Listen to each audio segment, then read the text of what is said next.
కామారెడ్డిలో బీజేపీ కాంగ్రెస్ మధ్య రచ్చ మరింత ముదిరింది. తనపై భూముల కబ్జా ఆరోపణలు చేస్తున్న వాళ్లు దమ్ముంటే ఒరిజినల్ పత్రాలతో రావాలని కామారెడ్డి బీజేపీ ఎమ్మెల్యే వెంకటరమణారెడ్డి మరోసారి సవాల్ చేశారు.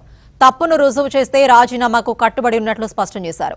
కలెక్టర్ను కలిసిన ఎమ్మెల్యే సమాచార హక్కు చట్టం కింద దరఖాస్తు చేశారు.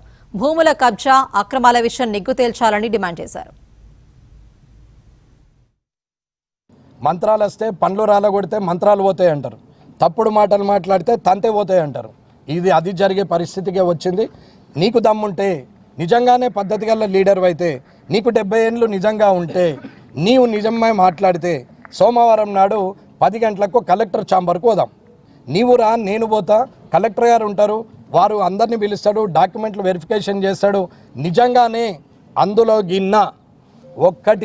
ఒక్క తప్పున్నా నేను నీ కాళ్ళు మొక్తా, చెంపలేసుకుంటా, రాజకీయం శాశ్వతంగా మానేసుకుంటా నేను తప్పు చేస్తే అని చెప్తున్నా. నేను రా, మరి ఇప్పుడు మాట్లాడదాం.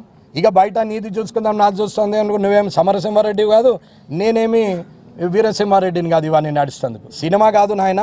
చక్కగా రా, మాట్లాడు, చెయ్యు. రెచ్చగొట్టుడు కాదు, రెచ్చగొట్టి అందరు బతుకులు బలి చేసినావో మొత్తం మందికి ఇలా బలైపోయిన వాళ్ళకి తెలుసు. కాబట్టి కలెక్టర్ దగ్గరనే డాక్యుమెంట్లు కలెక్టరే చెప్తాడు, నేను చెప్పేది లేదు. ఆశీష్ సంగవాన్ గారు చెప్తారు. ఇవాళ జగన్నాథం గారు, వెంకటరామరెడ్డి గారు, సిద్ధిరాములు గారు రండి, మాట్లాడండి. నేను నోరిపితే అడగండి. మీరు ఆడ తప్పును నిరూపిస్తే నేను ఇప్పుడు ఇంతమంది మధ్యలో చెప్పింది నేను ఖచ్చితంగా మాట మీద ఉంటా.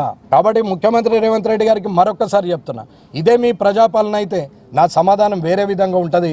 మీరు నిజంగానే పద్ధతిగా ఉంటే మీ నాయకునికి చెప్పి మీరు ఈ నియోజకవర్గం గురించి పట్టించుకుంటారని అనుకుంటున్నా.